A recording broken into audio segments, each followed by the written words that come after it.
Grappling is taking over the sport and everyone is raging about it. So what better time to look into the best grapplers and all of the big fighters in the UFC and to rank their grappling on a tier list. So we're going to be looking today at a bunch of UFC fighters. I think I picked around 75 on the main on the roster who are in the rankings, and I'm going to be ranking them from worst to kind of best on a tier list for grappling. We've got in the first position the GOAT grappler in the UFC. We've got the world-class grapplers. Then we've sectioned them into the very good grapplers, decent grapplers, average grapplers, and fighters who should just simply stay on the feet. Let's get it started. It's a random order of fighters. So first and foremost, we've got Alex Pereira. This is going to sound very harsh, but it's going to have to be stay on the feet simply because there is no avenue for this guy to win in the grappling. He's got really good grappling defense and I was going to be tempted to put him in average, but I just think he does good enough to defend against takedowns, i.e. against Ankalaev. He did fantastic. He stuffed 11 out of 11 takedown attempts. Brilliant for grappling defense. Offensively, Pereira will have nothing. And if there's a matchup where he's got to grapple, there is no chance in Alex Pereira winning. So he's got to stay on the feet for an avenue to win. So we're going to go with Alex Pereira. First and foremost, stay on the feet, big man, and knock people out unconscious. Next up, Alexandre Pantoja, the 125-pound current champion. I'm going to put him in GOAT for now. And a lot of people are probably going to be like, what the hell? Alexandre Pantoja isn't a GOAT grappler. He's not this. But honestly, he actually might be.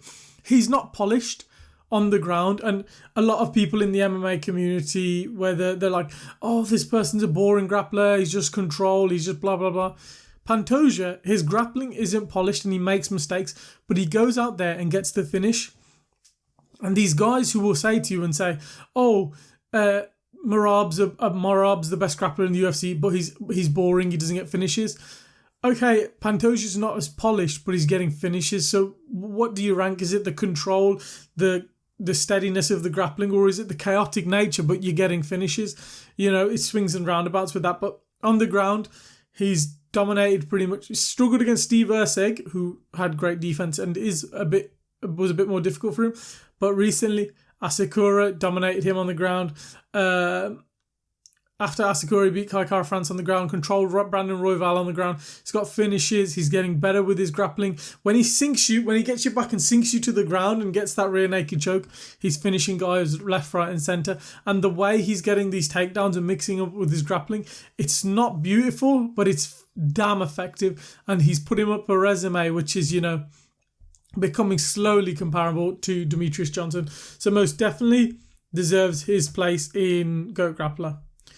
Next up, Magomed Ankalaev. I'm going to throw him in decent. He couldn't take down Alex Pereira on the feet. And a lot of people probably look at Ankalaev and think, oh yeah, he's a wrestler and grappler. But he actually isn't. He prefers to stay up on the feet and just kind of use his striking's very basic and simple, but it's methodical, and he's beating you up on the feet, and he tries to mix up the wrestling here and there, but he struggled against Alex Pereira. Doesn't really have the best. He's got good control on the ground. He can dominate people on the ground, but it's not like he's smashing people to finishes on the ground or he's getting submissions. He's got no submission wins in the UFC. So yeah, Ankalaev struggled to take down Alex Pereira, and I want to see him against other fighters, but he's predominantly, he likes to stay on the feet, he likes to strike on the feet, and he's, I would say, a decent grappler. Aljamain Sterling, I'm going to put in world class. I think Aljo is a world class grappler. I think he's got one of those resumes in the UFC which is so underrated, and he's done so brilliantly with that top pressure wrestling game. When he went from that big 10 fight win streak at bantamweight, you look at some of the guys he got some brilliant wins against, like Sandhagen, where he took him down, submitted it. I know TJ Dillashaw dislocated his shoulder in the fight, took him down, smothered him and smashed him on the ground. The Piotr Jan fights, everyone talks about how amazing Piotr Jan is, and he's the most skillful fighter in the UFC, and he's the best fighter in the UFC. Aljamain Sterling had him on the ground, controlled him, and had his back for 2 rounds in their second fight. And, to control a guy like Piotr Jan who's that good, is brilliant. And then when you see him against Movsar Evloev, upper division, and the ebbs and flows they had, controlled Calvin Kattar recently, just had a fight with Brian Ortega, and in their moments in the grappling, didn't really get caught in anything, was controlling, and was even trying to land some heavy ground and pound. Aljamain Sterling got great control, great submission wins in the UFC, brilliant wrestling, brilliant entries on the takedown when he gets you back, similar to Pantoja. You know, he's calls himself the human backpack for a reason. Just doesn't get as many finishes as Pantoja, and just not as much control. So he'll go in world class. Alexander Volkanovski, very good. I'm going to put him in very good grappler. Alexander Volkanovski has shown in his fights he prefers to strike. He's a good kickboxer on the feet, and he's a very good striker. But in his grappling, when he's had to use it in moments like against Brian Ortega on the ground, when he got caught in submissions and then got out of them, when he took down Yair Rodriguez and battered him on the ground to get the win, you know, he was fighting Yair Rodriguez, who's throwing these crazy kicks and whatnot, and he was like, yeah, I've had enough of this, I'm taking you down, gets the entry, dumps him on the ground, and then gets the ground and pound TKO in brilliant fashion. But then also, you look at when he was in his prime and he faced a prime Islam Makhachev, and how he did in the grappling in that fight, and had so much success stuff in the takedowns, getting back up and, you know, going to war with Islam Makhachev. He is a very good grappler. The only reason he doesn't fall into world class is he doesn't get the finishes and doesn't rely on it too heavily, but he is a very good grappler, is Alexander Volkanovski. It's just froze my computer has. Why have I forgot this bloody heavyweight's name? Alexander Volkov. I'm going to put him in... I'm thinking of putting him in decent or very good. I think I'm going to put him in decent just for now. Alexander Volkov recently has upped his submission game. You know, ever since Tom Aspinall beat him, I believe Tom Aspinall submitted him with a Kimura. I think Alexander Volkov has improved his game very much. And he's even I'm pretty sure, got some good submission wins recently. I'm pretty sure he beat up Tai Tuivasa on the ground. And also he beat up Cyril Gane in their fight on the feet. And I think on the ground in moments, he's got some very good grappling and he's improved on it very much so. Just, we haven't had the, you know, full list of evidence to see how much better he's got. He was in the average grappler. I think he's jumped up to decent. He could be in the very good if he goes out there and beats... Even in the world class, if he goes out there and does a job on Jailton Almeida. Just for now, I think Alexander Volkov is a decent grappler. He's doing very good with the grappling and he's improved his game so much. Just, we haven't had enough footage of his improved grappling. World class. Anthony Hernandez is putting on a world class resume of grappling in the middleweight division. You know, he's on a 9-fight win streak or 8-fight win streak, I want to say. He's got a huge fight booked against Reina Dorida, but when you see what this guy has done in the middleweight division with his wrestling and grappling, and that recent finish over Delidze where he brutally, you know, just choked him out in that way, just he looked like he ragdolled him, like he sunned him. But he's got brilliant top pressure, brilliant wrestling, grappling, submission threats. He's got an all-round world-class grappling game, which is a problem for the guys above him. It's crazy that it's took him this long to, you know, get a top 5 opponent or be on the cusp of a world title shot.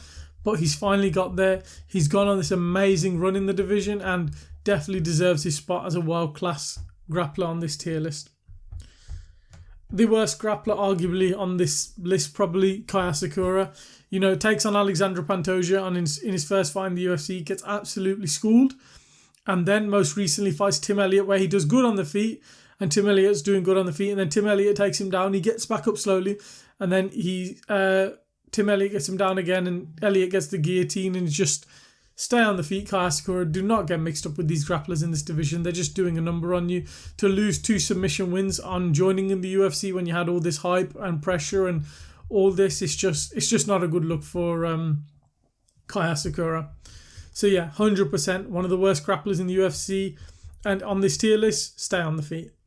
Arman Tsarukyan, I'm going to put him in very good. I'm not going to put him in world class. Only reason I'm not going to put him in world class, first of all, he hasn't fought in ages.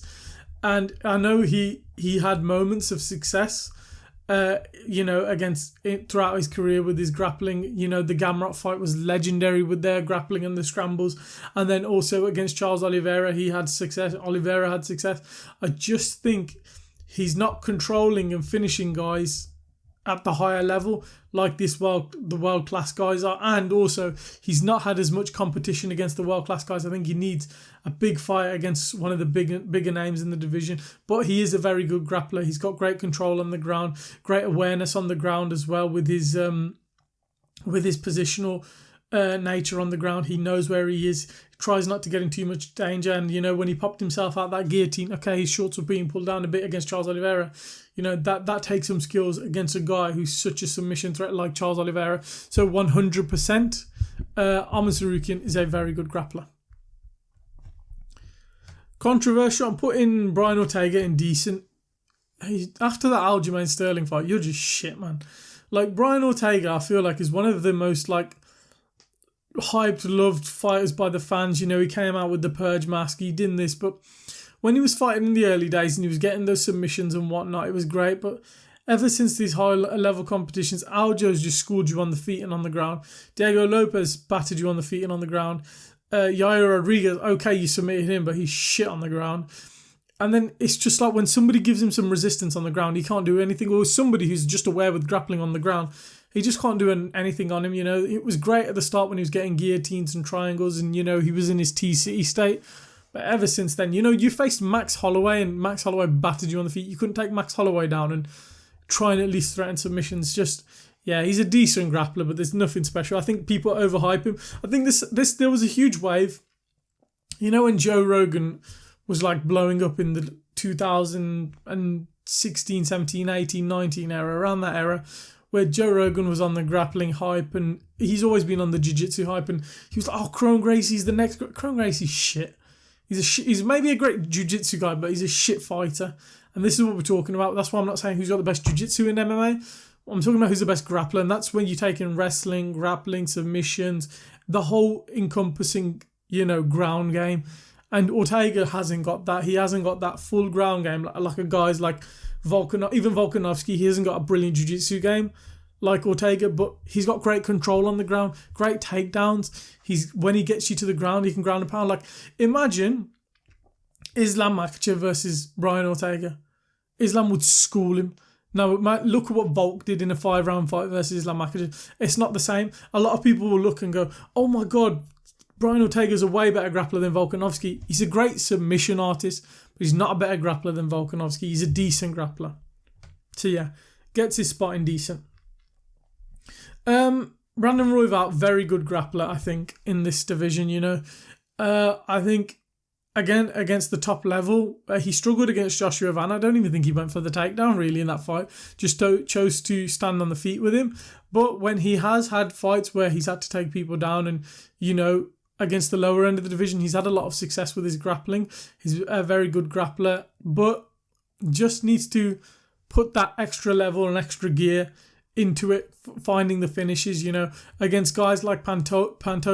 Pantoja schooled him and held him down to the ground in their second fight in Vegas, UFC 296. It's just, he needs to get just up his level, but I feel like it's going to be a struggle now to get back in the title picture after that loss versus Joshua Van. Bilal Muhammad, I'm going to put him in world class.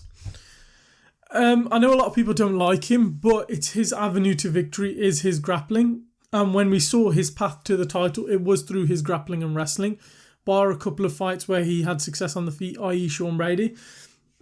But other than that, the way he won the title, he ragdolled Leon Edwards. Okay, he fought JDM and he couldn't do as good in the grappling. He had moments of success, but it wasn't the best, hence why he's not in the GOAT. But he is a world-class grappler. He doesn't have the finishing ability like a Fluffy or even a Pantoja, but his consistent nature, his takedowns, him putting you on the ground, him grinding you and taking you down, he's a very, very, very good grappler. That's why I'd either have him very good or world-class. I'm just going to put him in world-class for now, but he deserves his spot very high up, won the world title with the consistent grinding, grappling mindset. You know how fighters, when they saw grappling, when they saw Covington coming up, and they were like, Covington's a great grappler, he'll ragdoll anyone, he'll do this, that, and the other. Bilal is actually what you guys thought Covington was, and a lot of people are going to hate that comment. Like, both guys, they're not huge finishers. They're cardio machines who take you down, batter you on the ground and whatnot. And Covington was great of that on the come-up. His best performance was that fight against RDA and Robbie Lawler where he done that number. Bilal just done it to another level, you know what I mean? Because he got to the world title. Bilal fought Leon Edwards and Covington fought Leon Edwards. Covington did jack shit at range. Bilal put the pressure on, pushed forward, took him down, smashed him on the ground, took him down, smashed him on the ground. He just didn't have that hold you down kind of submission threat when he gets you down, so hence why he doesn't go into GOAT. But I think he deserves a spot in the world class grappler just because his grappling got him to a world title.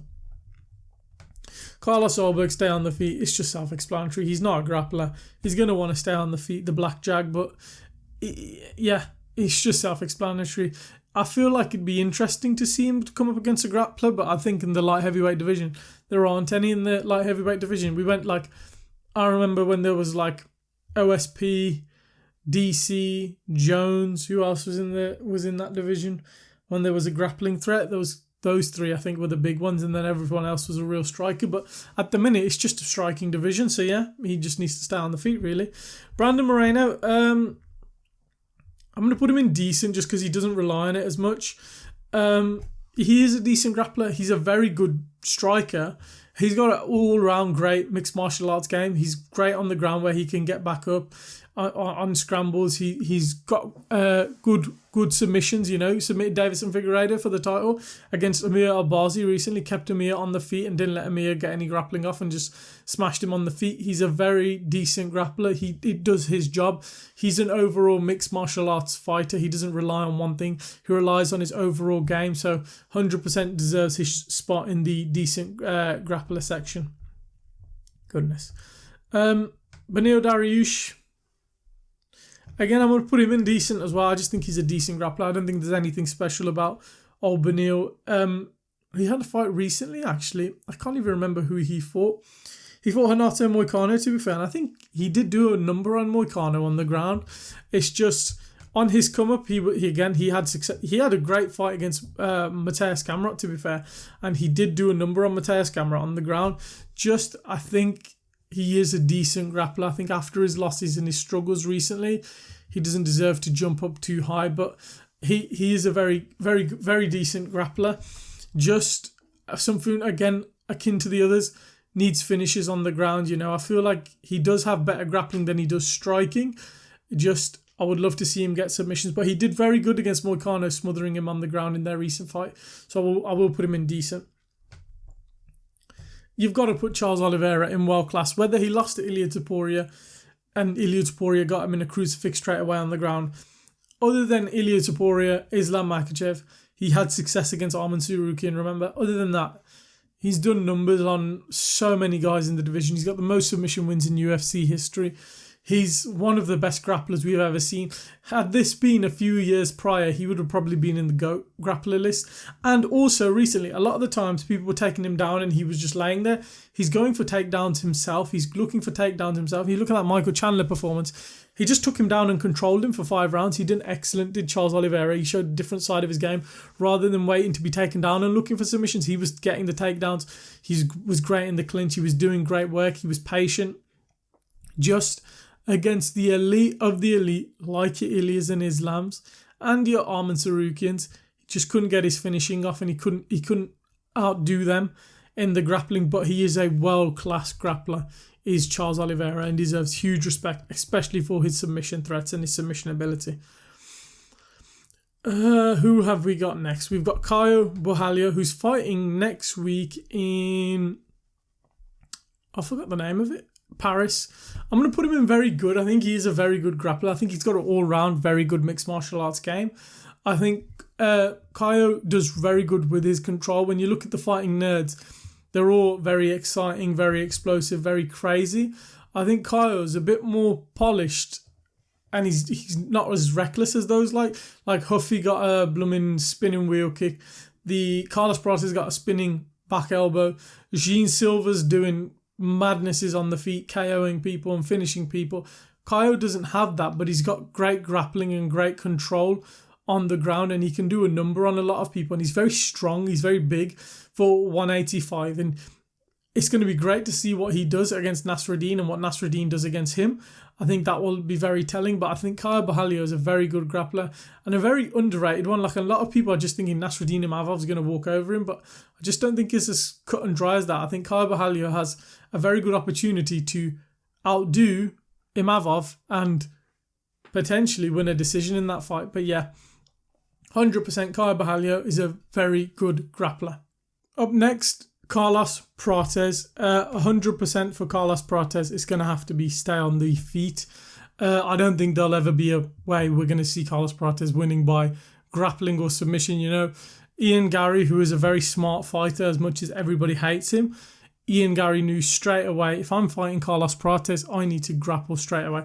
I need to put him on his back. I need to put Carlos Prates on the ground, because there's no way he's going to outdo me on the ground. And that's where his weakness is. Carlos Prates is a very much stay on the feet fighter. He's not going to see success on the ground. He'll only see it on the feet. So yeah, 100% Carlos Prates should stay on the feet. Chito, Chito's a bit of a weird one, because I can't even remember the last time I ever saw him grapple, really. I don't think we ever really see much success with him in the grappling. I think he's another one where he does his best work on the feet. I think he does have a bit of a grappling game, but again, he's another guy who's going to stay on the feet. I think he's been very inactive. I can't remember his last fight since he lost to Sugar Sean, but up until he got the Sugar Sean fight, which was gifted to him, he was just a very much stay on the feet fighter, and if he was taken down, he wouldn't really stay on the ground with people. He was working his way back to his feet. So, yeah, I think Marlon Chito Vera should 100% be a stay on the feet kind of guy. Corey Sandhagen, I'm going to put in... Do I put him in decent or very good? I feel like it'd be a hipster thing to put Corey Sandhagen in very good, but to be honest, I think he's a decent grappler, you know. Had success in moments with Umar Nurmagomedov, keeping him up on the feet, where he would, you know, threaten with heel hooks and whatnot. I think we're going to see him truly tested against Merab. But I think against other guys in the division where he fought them, he didn't have the best grappling. He's had moments of success in the grappling, but consistent success in the grappling hasn't been there for Corey Sandhagen. So you can't really put him in very good compared to the other guys. But I think he's a very decent grappler. I think he mixes up the martial arts well. He's got decent striking, decent grappling, which makes him a very good fighter. I just think for him to go into the very good, he would have to be more consistent with his, you know, submission threats on the ground or his control on the ground. He did very well against Davison Figueiredo, where he smothered him and, you know, beat up on Davison Figueiredo on the ground. But then you go the fight two before that where Umar's controlling him a bit on the ground and he's having moments of success, but it's few and far between. So yeah, decent for sure. Everyone's going to be like, what the hell? He's a decent grappler. He was a decent grappler in his heyday. But right now, I would 100% put him in average. I don't think there's too much special about Colby Covington anymore when Joaquin Buckley's stuffing your takedowns and battering you. I think, I can't even remember the last time Covington won a fight. It was against Masvidal, and Masvidal was past his prime, and he controlled Masvidal, but that was in 2022 or 23. Other than that, he had a fight against Leon Edwards. All the takedowns got stuffed. He got battered. He got battered against Joaquin Buckley. It's just not a good look for Colby Covington. So for 100%, he's just going to be in the average category for now. Same with Dricus du Plessis. He would have probably been indecent, but after being ragdolled and controlled like that, and you showed no offense, no defense against Khamzat Chimaev in the grappling, where he was just taking you down and controlling you at will for 21 minutes, you lose a lot of points off the back of that. I think he had decent grappling before that, you know, took down Robert Whittaker, had moments where he took down Izzy. He looked sloppy, but he was effective. But after being controlled for 21 minutes, where you literally showed nothing, you just sat in the crucifix. And yeah, maybe Khamzat should have opened up more, but it's on Dricus du Plessis to show a better grappling defense and show some urgency to get up. So for 100%, Dricus du Plessis, for now, I'd have to rank him an average grappler.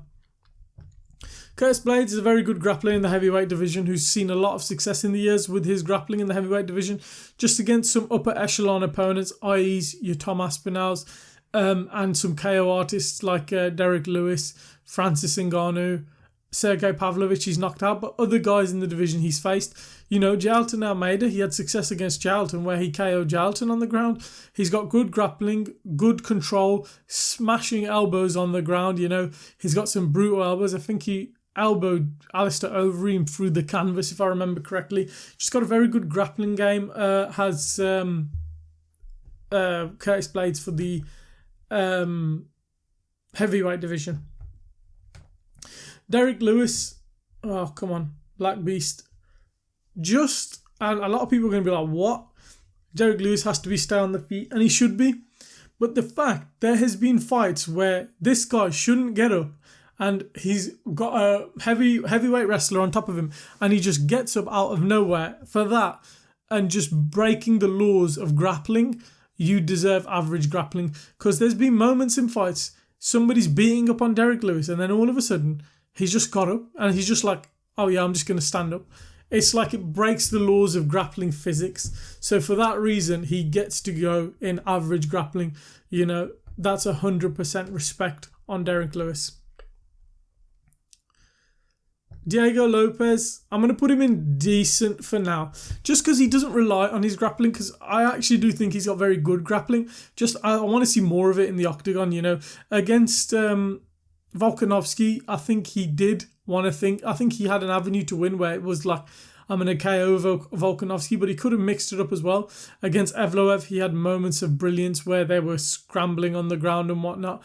And then in other fights, he's had some great success on the ground. But I think in other moments, he's been reversed. Like Dan Ige had him on the ground and was ground and pounding him.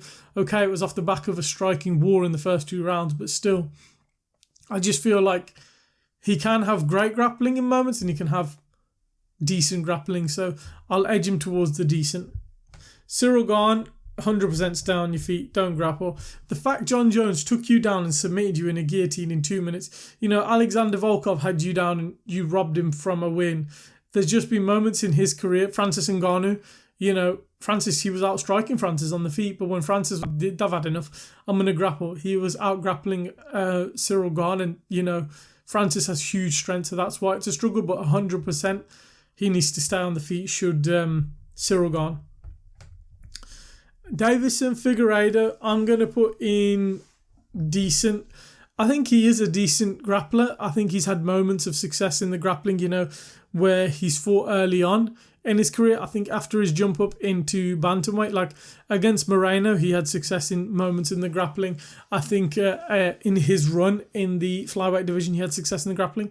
I think as well, Cody Garbrandt, who isn't the best grappler, but Cody Garbrandt, when he smothered him when at UFC 300, battered him on the ground and got the submission, I just think he just needs a bit more finishing and edge on the ground and a bit more control. I feel like he's very small for 135, so hence why a lot of these people can counter his grappling, but 100% deserves a spot in as a decent grappler. Though he doesn't have any finishing potential really, and I'm saying that after he got a submission win against Sean O'Malley, Merab is 100% a GOAT grappler in the UFC. And it's purely off his pressure and relentlessness to push and get like 20 takedowns a fight. I think there was some absurd stat like against Piotr that in a 5-round fight he shot for 50 takedowns or something absurd like that. He's got the most takedowns in UFC history, surpassing GSP. He's ragdolled his entire division. I'm trying to think, is there anyone Jose Aldo was the only one he didn't ragdoll, and he controlled him up against the fence. Other than that, he's ragdolled the entire bantamweight division. He is one of the best grapplers and wrestlers in MMA history. Just doesn't have the finishing potential of other guys who will come on this list, or like Pantoja. But for his pure pressure and relentlessness, he is an exhausting fighter. He is the GOAT of the bantamweight division. He's the current champion, and he's 100% a GOAT grappler. Is Merab Dvalishvili currently in the UFC? Gilbert Burns, he's just had a fall off recently. There was a point where you could have argued he was a very good grappler. Just recently, his fall off hasn't been the best. You know, people forget. You know, 2 fights ago, he fought JDM and controlled JDM for nearly 3 rounds and almost won the fight. JDM scored a wicked knee and took him down, and you know, landed ground and pound and got the win. But before then, you know, Gilbert Burns was a very good grappler, but recently I'm pretty certain Sean Brady held him down, battered him on the ground, and he's lost a bit of that strength, a bit of that edge, a bit of that what he had before, which had made him a very good grappler, and he's just a bit passive now. He's just not got that fast twitch muscle fibers. He hasn't got that power and that strength that he once had. So unfortunately for Gilbert Burns, he does fall into the decent category. Controversial, and this sounds mad, an Olympic gold medalist in wrestling to be an average grappler in the UFC nowadays is a mental statement, but it's just true. I don't think Henry Cejudo's grappling is any good anymore. I think it's average. Like, he does. I'm pretty sure he's fought Song Yadong recently. I don't even think he went for a takedown because he knew if I get him down, I'm probably not going to keep him down. There hasn't been many fights recently where he's kept people down. Like the last fight where he kept someone down, he had moments where him and Aljo were going back and forth. But Merab ragdolled him. Who was the guy before that? He fought Dominic Cruz. Dominic Cruz, he mainly fought on the feet and I don't think he had any success in the grappling. It was Marlon Moraes, probably, where he got Marlon Moraes on the ground and pounded him. I think he's a very good wrestler. A wrestler on the maps if he's doing NCAA or Olympic wrestling. When it translates to MMA, I just don't think it was brilliantly translated to MMA.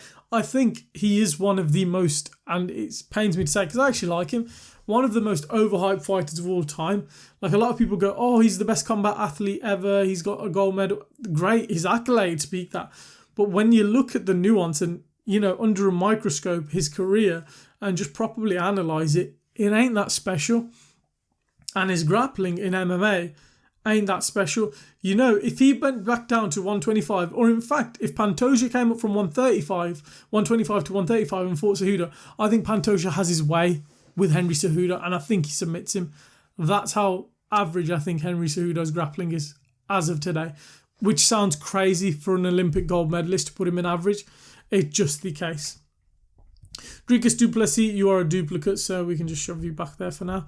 Manel Kape, again, average. He loves to stay on the feet, really. I think he's had some moments where he's had good grappling defense against a proper grappler like Makayev, who was holding him down. He struggled. But against the rest of the division, which is he's got to show takedown defense and keep it on the feet, I think he can do that very well. And he's got very average grappling for that. It's mainly a guy who likes to keep it on the feet. But if he needs to show good takedown defense, he most certainly can. Where did Dan Hooker sneak into this? I don't know. Ian Garry, very good. Ian Garry is, and a lot of people hate Ian Garry, and I understand why. He's a bit arrogant, a bit cocky, and it's fun to hate on him. But Ian Garry's a very smart fighter, and if you were doing the IQ of all the fighters in the UFC, Ian Garry's going to rank in the top 10%. Reason being, Ian Garry's smart. He doesn't fight to his strengths. He actually fights to his opponent's weaknesses if he can nullify them. So when he was fighting MVP and Carlos Prates, he knew he can strike, but he knew he couldn't strike on their level. So what did he do? He opted to grapple. He opted to take them down, control them, clinch them, and use his grappling. And training in shooter box, training with Charles Oliveira, training in Brazil, his grappling has improved immensely. Is he going to be a Charles Oliveira and take you down and finish you kind of guy? No. But for a striker to go out there and mix it up, when he needs to strike on the feet, have success. But when he needs to go, okay, I'm a striker, but I'm probably better off grappling. He's a world-class grappler. He's a very good grappler, and he showed it in those moments. He's a very good striker, and I think he's a very good grappler, and I think that makes him a very good mixed martial artist. He can hold people down, he controlled MVP. And let's not forget, Shavkat Rakhmonov, as much as he was a lot of our favourite fighters, we haven't seen him in ages, so we've kind of fallen out of love with him. He had Shavkat's neck in the 5th round of their fight. For him to have the body triangle on Shavkat's neck and he was threatening with the submission shows you this guy isn't a trash grappler. He's a very good grappler. So he deserves it. It's not his bread and butter, so hence why he's not got finishes and wins on the ground like that.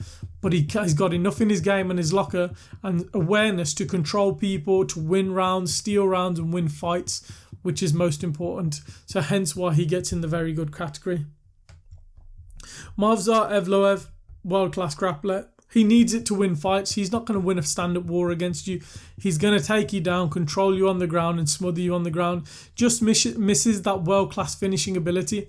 Who knows? He might face Volkanovski or Lerone Murphy or someone for the world title.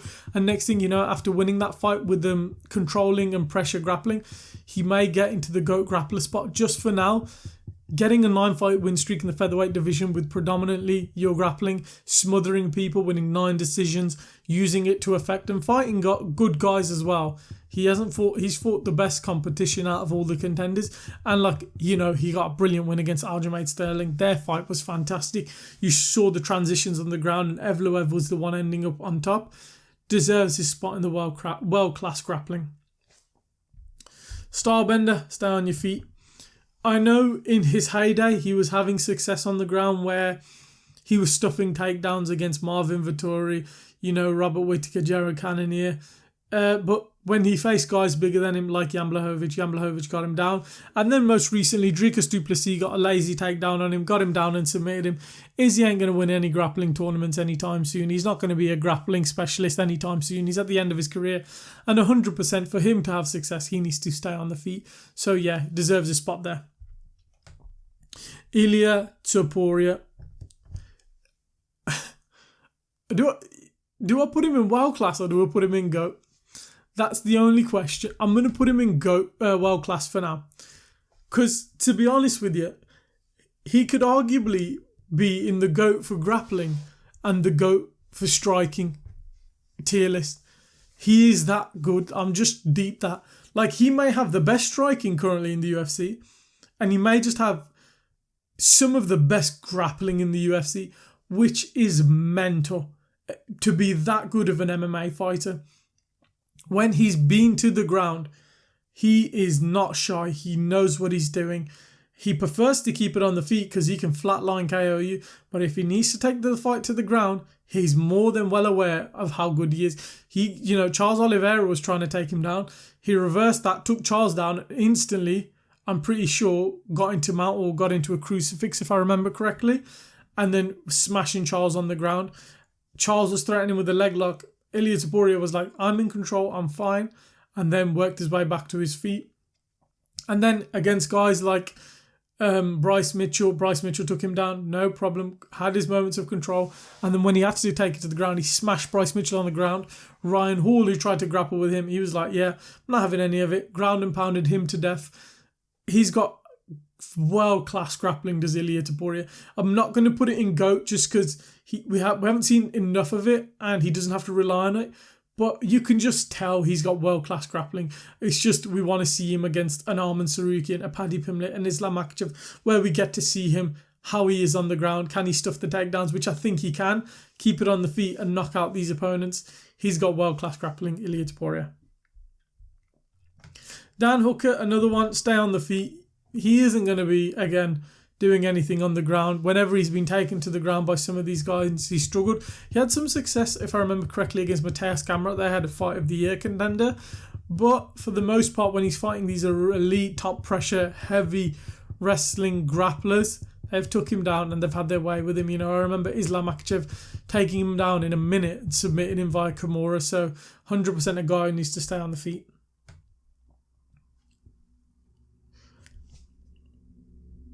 Where the hell do I put Jamal Hill? I'm trying to think, has he grappled recently? Because he lost to Khalil, lost to Yuri, lost to Alex on the feet. Before that, beat Glover in a war. I can't remember in that fight if Glover grappled much. Before that, he got a win against Johnny Walker. I think he keeps it on the feet for the most part, and we haven't seen much of his grappling. So, Jamal Hill, I will put on stay on the feet for now. Is there any question where this guy's going to go? 100%. He's the GOAT grappler in the UFC. One of the GOAT grapplers, I should say. Don't think he's the best. I think there's one guy who's probably better than him. But on the ground, he is a menace. What he did to Moicano, took him down, submitted him. Dustin Poirier, who is one of the best lightweights of all time, went to war with him, but eventually got the submission against him. Went to war with Volkanovski, had moments where he controlled him on the ground for 2 rounds. Didn't get the submission, but still. But then when you look at his run up to the title and including his title picture win, submissions against Dan Hooker, the Arman Sarukian bout, Charles Oliveira submitted him on the ground. He's just got this resume of grappling on the ground, which is undeniable. Submissions, control, ground and pound, you name it on the ground. He isn't as good as his, head coach and the man who kind of brought him under his wing, Khabib. I don't think he's as good as a grappler as Khabib is. I don't think he's as dominant, but for today's 2025 era, he is 100% one of the GOAT grapplers in the UFC. Jailton Almeida, I'm going to put him in very good. I think he is a very good grappler. I think for the heavyweight division, he's got himself up to the upper echelon. We've just never seen him tested against Tom Aspinall. And we're going to see him tested versus Alexander Volkov. I think their grappling may give him some trouble, but he may see success against them and who knows, end himself in a title picture. But that's how he wins. He's the heavyweight controller. He took down Derek Lewis, controlled him, took down other fighters and just controlled them. Just a guy like Curtis Blades who had grappling, smashed him back, and that's where he lost. But other than that, for it to come up in that knockout division, the heavyweight division, and have very good grappling and get yourself to the top 5, 100% deserves this spot. Does Jailton Almeida in the very good category.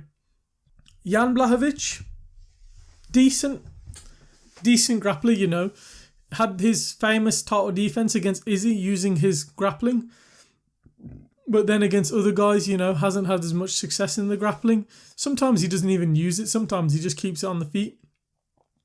Against Ankalaev, Ankalaev did some brilliant counter grappling against him, where Ankalaev managed to kind of get him down when he was losing in the striking. So I think Ankalaev deserves to be above him. I think he's a very decent grappler for the light heavyweight division. If he needs to take it down, he's got good jiu-jitsu, he's got good control and good strength. I think against all these other guys, I don't think he's any better than them. So yeah, 100% decent. Jean Silva, very good grappler. When I said Ilyas Buri could arguably have GOAT striking and world-class grappling, Jean Silva could have world-class striking and very good grappling. I think Jean Silva is a very good grappler on the ground. What he done to Bryce Mitchell, submitted him. He's got great KOs on the feet and he's got very good grappling. When he needs to take it to the ground, he's no slouch on the ground. He's got great jiu-jitsu, great control, great strength, great positioning, great awareness on the ground. He's a very good grappler, is Jean Silva. So 100% on this tier list, deserves this spot right there. JDM. What's crazy? Gilbert Burns controlled him, but then Bilal's relentless takedowns, he just had his way with the takedown defense. So very good anti-grappling, shall we say. If he needs to grapple, he can do very good. JDM can, shown in his world title win versus Bilal, where he kept it on the feet. Maybe Bilal just wasn't as grappling heavy and kept it too much on the feet and gave JDM a chance. But I think, he's fighting Islam Makhachev, so I think he's going to be much bigger than Islam Makhachev, and he should have a good chance against him there. But if Islam takes him down, goodness me. I think for his anti-grappling and what he can do, but then I'm pretty sure Kevin Holland kept him down, which is crazy. I think they had a bit of grappling in their fight. I'm going to put him in average, even though he's a world champion and he's that good. I just think his striking's his bread and butter. But if he needs to use his takedown defense, it's very good. So we haven't seen his overall grappling game, so I'm going to have to put in average. Jared Cannonier, another one who I'd say average, nothing too special, nothing too crazy. I think he's just got average grappling. If he needs to use his takedown defense, he can. He can have moments of success in the grappling, like Michael Venom Page recently held him down in that third round, but doesn't really shoot for takedown, doesn't really use his grappling, sometimes uses the clinch, but yeah, an average grappler. Joaquin Buckley, stay on the feet. 100% he needs to stay on the feet. I don't think there's anywhere else Joaquin Buckley I think is ever going to have success. I think he needs to 100% stay on the feet because that's where he will have his success. He's going to knock you out. He ain't going to take you down and submit you, so 100% should stay there. Yuri, I'm going to put him in average. I think he is, again, predominantly a striker. That's his bread and butter. But There's been moments in fights where I think he has taken people down, or he's ended up on the ground, and he's had moments where he's reversed position. Like I remember when he reversed Glover Teixeira moments and then eventually got the submission. And there's been moments in other fights where he's been on the ground and he's worked his way out of some precarious positions. I just think he would like to keep it on the feet, but if he needs to grapple, he can have a little bit of success if he needs to. Johnny Walker.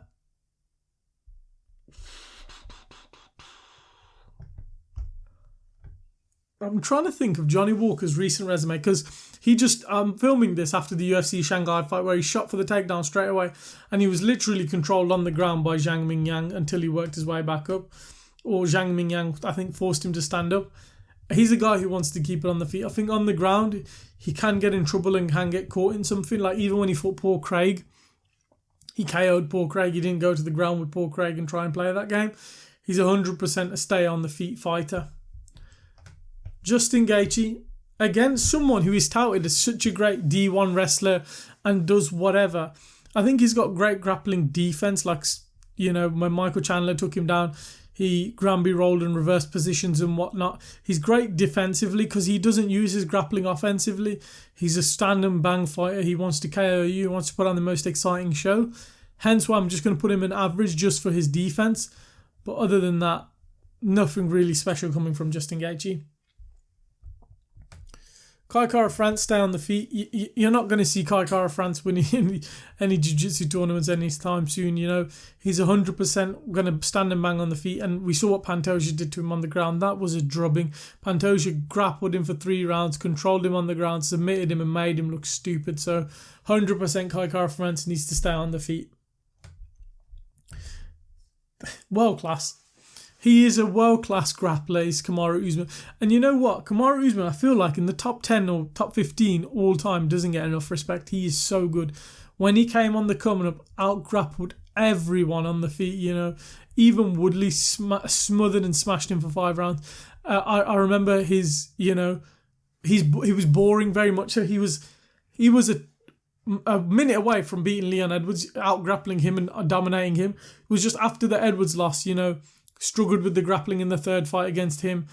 Went to war with Chimaev and had his moments stuffing his takedowns in the second and third round.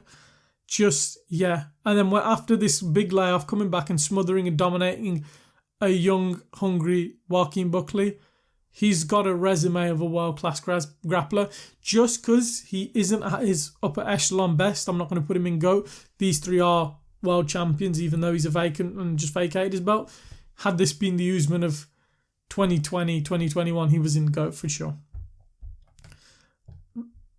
The GOAT grappler of the UFC, Khamzat Chimaev.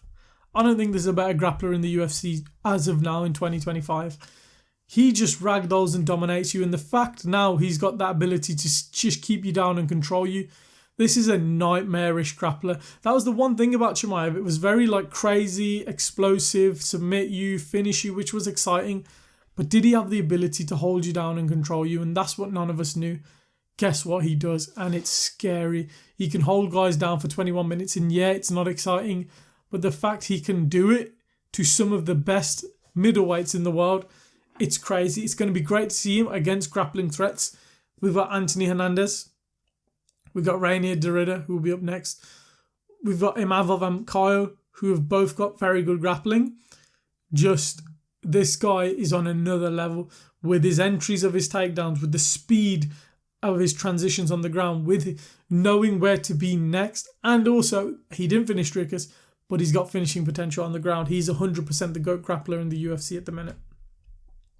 Derrida, do we put him in world class or do we put him in very good? I think I'll drop him in very good for now. Because in the Whittaker fight, I think he had moments where he won it on the feet and beat him, what's it called? I forgot his name. Bo Nickel, he beat him up on the feet quite a bit.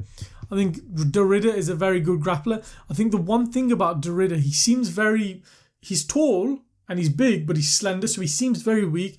So I feel like if there's certain guys he's trying to control on the ground, I feel they can buck out and get out of there. So that's the only gripe I'd have for him not getting in the world class. He just seems like a bit of a weaker grappler compared to some of these other guys who would probably be more hold you down and controlling, but a very good submission threat and a very good grappler nonetheless. Kevin Holland is a weird one. I'm going to put him in decent. His thug jitsu, it works for him. If there's a guy who's a very, very good grappler, he will struggle. But against other guys, he'll have success. Like he fought the Icelandic guy, Gunnar Nelson, and out-grappled him and had success. He's out-grappled loads of guys and had success. But if he fights a straight up... The thing with Kevin Holland, if Kevin Holland fights an amazing striker or a very good striker, he's going to struggle. But he is a decent striker himself.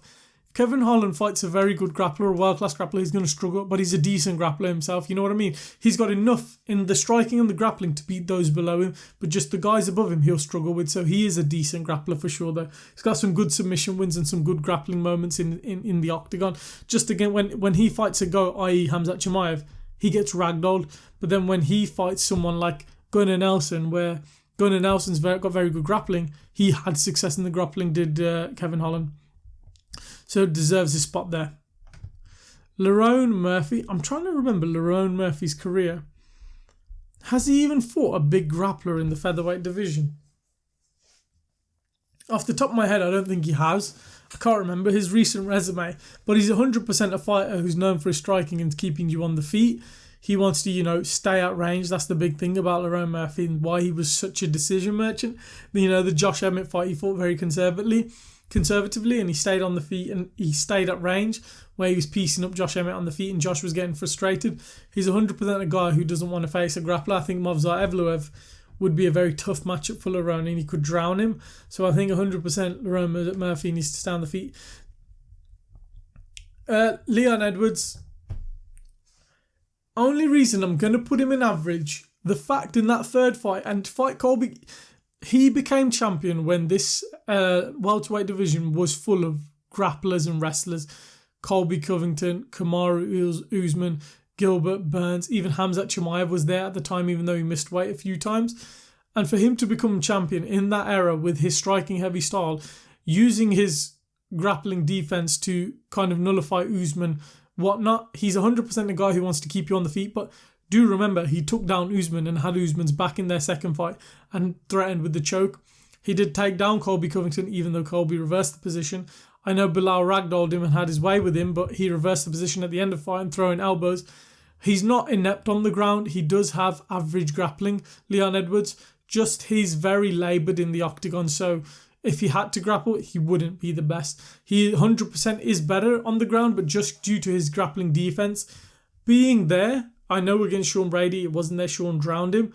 But before that, he did show moments of grappling defense success. So for that reason, and being the guy to nullify Usman in that third fight, we'll put him in average, because if not, he's 100% stay on the feet after what Brady did. Michael Venom Page, yeah, another one. Keep it on the feet. Every time he's been taken to the ground against guys like Jared Cannonier and Ian Gary, they took him down and controlled him. He's not good on the ground. On the feet, he's very good on the feet. Arguably one of the most hard to deal with strikers on the feet. So yeah, 100% Michael Venom Page. This is where you belong in terms of grappling. Chandler, average. He can keep you down and control you, but you think for a guy who, before he joined the UFC, was on the Joe Rogan podcast and he goes, I'm the guy to beat Khabib. I'm the guy who's going to get in the MMA and I can out-grapple Khabib. And then to join the UFC and Paddy Pimblett does a number on you. All these other guys out-grapple you and have success with you. Charles holds you down. It's just not a good look. It's just, 100% Michael Chandler is an average grappler. I think he's got great wrestling.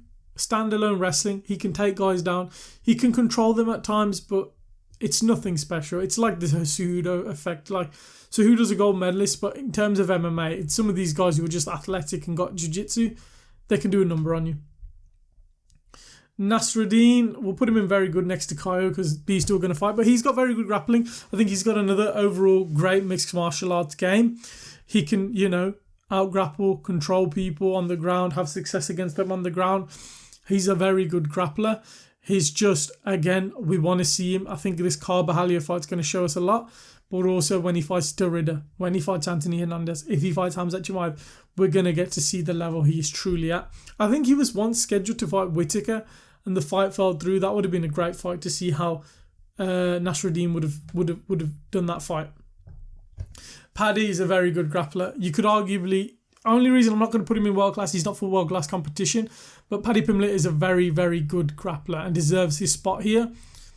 Got some great submission wins in the UFC. That Michael Chandler fight recently, his control, his top pressure, his ground and pound was otherworldly. Like, that was like some of the best ground and pound we've seen in recent years, in control in recent years. And his submission threats are unbelievable when he takes you to the ground. Just his takedowns, he's very good at his trips and his judo throws off the fence. Just his single legs and double legs, they're not really there. That's not his game. But overall, he's a very good grappler. We just need to see him against the upper echelon of the division. I don't think I've seen Paulo Costa grapple in years. So yeah, 100% he's a guy who needs to keep it on the feet. We're not going to see him, again, want to grapple with people unless he's fighting Chimaev, where Chimaev's taken him down consistently. I think he's a guy who 100% wants to keep it on the feet and try and strike with you. I think he's got good strength and would probably have decent grappling, but never needs to use it and will never need to use it. Petr Yan. Ooh.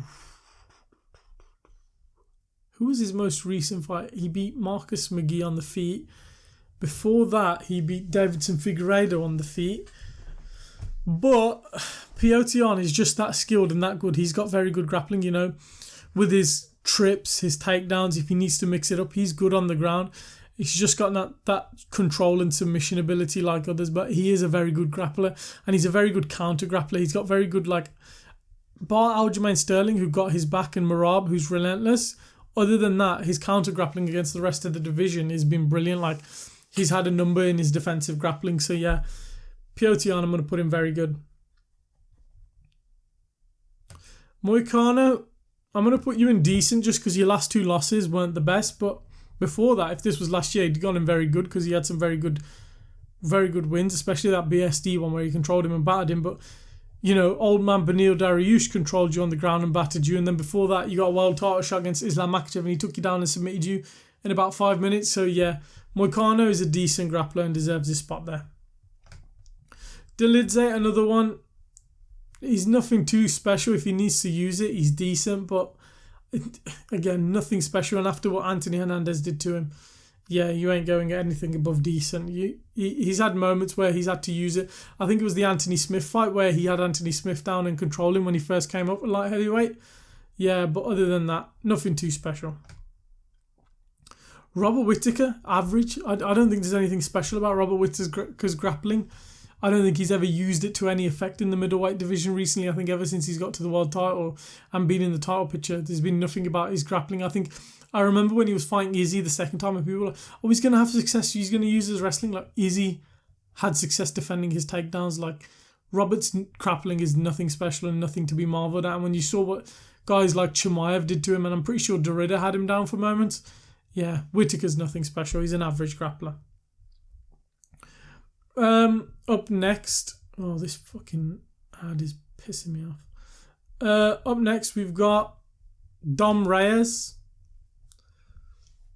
I can't even remember if Dom Reyes has had to use his grappling recently or if he uses his grappling. Like, I feel like he's just had stand and bang fights on the feet. Like, I think he can actually. He's a very athletic guy. I think he could grapple if he needed to, but he's again another guy in this light heavyweight division where the area is just full of strikers. I think he's a guy who just needs to keep it on the feet. So yeah, 100% Dominic Reyes, keep it on the feet. Sugar Sean, again, another one, keep it on the feet. Don't grapple with anyone. You're not going to have any success in the grappling. Just stay on the feet. Self-explanatory. Sean Brady, you can go in world class. He's had some world-class grappling performances in this octagon. One of the most recent against Leon Edwards, where he smothered and battered Leon Edwards in London. 100% Sean Brady is a world-class grappler. He is on the cusp of a world title shot. He's like in the top 3 in the rankings. He just needs one more win and he's got that title shot. And when you look at this welterweight division, how good some of these grapplers are, Islam's going to come up. Belal's there. Usman's there. Brady's there. Ian Gary's a very good grappler. You've got to have very good grappling or above to become a world champion, I feel, in this welterweight division. But then again, I put JDM in average and he's the world champion, so you actually never know. I contradict myself. But Sean Brady, great control, great smothering pressure, great ground and pound, great jiu-jitsu, looks for the submission threat, batters you and, tenderizes you until you give up a position, and then he'll finish you. Very world-class pressure and grappling from Sean Brady. Sean Strickland, average again. Another guy who a lot of people are like, oh, he's got wrestling, he's got that, but just never uses it in the octagon. Like, he'll just teep and jab, and it's nothing special is his grappling. Like, even Dricus du Plessis, I'm pretty sure, took him down when they fought the second time. He didn't do anything in the grappling. When he fought Paulo Costa, I'm pretty sure he didn't even use any grappling, just used his jab and teeped at range. Like, he's just an average grappler. I think his grappling's there, but I just think he never uses it. So average for Sean Strickland, in my opinion. Pavers, stay on the feet. Don't get in any grappling exchanges. There's nothing special about Sergey Pavlovich's grappling. Shavkat Rakhmonov, I'm going to put him very good. I think he's got very good grappling. He's just been out for so long. Like, it was very poor his last fight against Ian Gary, because I think he did good work up against the clinch, but he just couldn't get Ian Gary down. Ian Gary's submission defense was too good. Not submission defense, sorry. His takedown defense was too good. But Shavkat has got good finishing ability with the submissions. Loves getting it up against the clinch, the fight, using his knees and finding ways to get the fight to the ground and look for submission, looking for trips. Just compared him to most of the other guys. I think he's got very good striking as well, so hence why maybe his grappling isn't in the world-class level. Sometimes he has finished quite a few fights with his striking. Just for now, I'd probably put him in the very good grappling range. We just need to see him fight against one of these guys like Sean Brady very soon. Maybe what Sean Brady has hinted at a fight in Abu Dhabi that he's got coming up, or a fight very soon, could be Shavkat Rakhmonov in Abu Dhabi. So we shall see.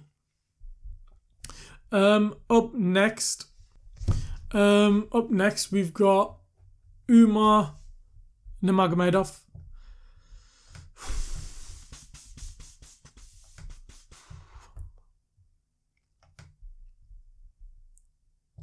Well, I'm going to put him in world class. It might be a controversial take. I think a lot of people would probably say Umar Nurmagomedov is a very good grappler. The only reason I'm going to put Umar in world class is because his grappling has got him to the top of the division. The only reason he hasn't won a world title, or what's it called, is because look at the guy who's in front of him, that grappler. But in the first two rounds, okay, they didn't grapple and he was having success on the feet. He won those first two rounds and he had moments of success, but Merab out-cardioed him. But other than that, every other guy in the division he's fought is pretty much outworked, out-hustled and out-grappled. So yeah, I'm going to put him in world class, which is probably controversial. I think a lot of people would say he's very good, but I think he's got some very good wrestling, has Umar Nurmagomedov. Tommy Aspinall, Tom. World class. Let's see what he goes and does against Cyril Gane. Because if he takes down Cyril Gane, submits him as quick as John Jones, then he can go in the GOAT list. I think he is literally on the cusp of it. I think he's got fantastic ground game. You know, on the come up when he was fighting guys like Marcin Tybura, Spivak, Alexander Volkov, he was taking them down, smothering them and looking for submissions and getting submissions, or he was getting them in positions where he could TKO them. Just recently, he's been that good on the feet. He's been KOing them, so we haven't seen his grappling. And he hasn't spent enough time in the octagon for us to see his grappling, but we can see it's there. We can see the controls there. We can see the jiu-jitsu's there. We can see the pressures there. Let's see what he goes and does against Cyril Gane. He may go out there and KO him, which just shows you how fast and scary and powerful this guy is. But you can just tell he's got world-class grappling. Like, if he was going to face John Jones, he was probably going to KO John Jones, but he could have took him down and had his way with John Jones. So Tom Aspinall gets in the world-class category. Max Holloway, stay on the feet. Self-explanatory. He is one of the best strikers in all of MMA history. He's a fighter who's going to want to keep it on the feet and deserves this spot in the stay on the feet category. Like, I don't even remember the last time he ever looked for a takedown. I think, Was it against Yair Rodriguez? And when he did, he had a bit of success, but other than that, doesn't need to. Gamrot, decent, I'm going to put him in. I can't remember who he fought recently, but he had a very good performance. But we just need to see it translated. We know he's got very good grappling, but he just hasn't showed it. Like, that's why I'm putting him in decent. Like, I remember his fight against Beneil Dariush, where Beneil Dariush had success against him. Dan Hooker, where they went to war back and forth, and Dan was able to, I'm pretty sure, had moments of stuff the takedowns and get back up. It's just very decent grappling, but he needs to take his pressure control to the other level, and then we could see him in the very good section. But that is my tier list for most of the high-level fighters in most of the divisions. I didn't do everyone because I didn't have the time and I couldn't be asked. But other than that, it was just kind of off the back of Chimaev's performance. I wanted to look at all the grapplers in the UFC and where everyone kind of stacks up, in my opinion. And for the most part, on the surface level, that's how I see everyone kind of stacking up. I think you've got your GOATs in the grappling, who are Chimaev, Islam, Pantoja, and Merab. I think these are the GOATs of the grappling at the minute in MMA. I think they use their grappling to get their wins, to get their success in the octagon. That, I'm not saying that's everything. Pantoja does strike, Islam does strike, but for the most part, these guys will use their grappling to dominate. When you look at that world-class row, you've got some world-class grapplers there who are on the cusp of GOAT. You look at guys like Ilia Topuria, who is on the cusp of GOAT. Kamaru Usman, his legacy and history of what he's done, definitely deserves to have him in the world-class range. Same with someone like Charles Oliveira. And then you look at guys, again, his history in grappling. And then some of these guys who are on the come-up, your Brady's, your Hernandez, Aspinall, Movzar. These are some guys who use their grappling to affect, to win fights, to put them on great win streaks, get themselves in the title picture, use their grappling successfully and dominate people. And then you look at the guys, some of the guys in the very good range who've had so much success in their striking, but also their grappling, and their dominating guys just need to fight the guys at the upper level, or have that one dominant performance which sends them to the world-class range where we see what they're made of, or they're just looking for their big fight against their opponent, i.e. these two, which could set them into the world-class range if one of them has a great performance on the ground. I feel like this would be nullified where they'll stick to fighting on the feet. Decent. Again, self-explanatory. These are some decent grapplers who've had success in MMA, just for whatever reason cannot put it together on the ground. Then your average grapplers who do have done their fair bits on the ground and had moments, but for the other part, good grappling defense or okay mid grappling offense, i.e. these three. Grappling defense, getting up from the maddest positions in the world, Derek Lewis. And then these guys at the bottom, who we don't want to see grappling anytime soon, as it will have no benefit to their career. But that is my tier list for the best grapplers in the UFC as of today in 2025. Do you agree with me? Do you disagree with me? Let me know your thoughts down in the comments below. Leave a like if you enjoyed the video. Subscribe for more MMA and fight content coming soon. We hope you enjoyed the video, and we'll catch you in the next one.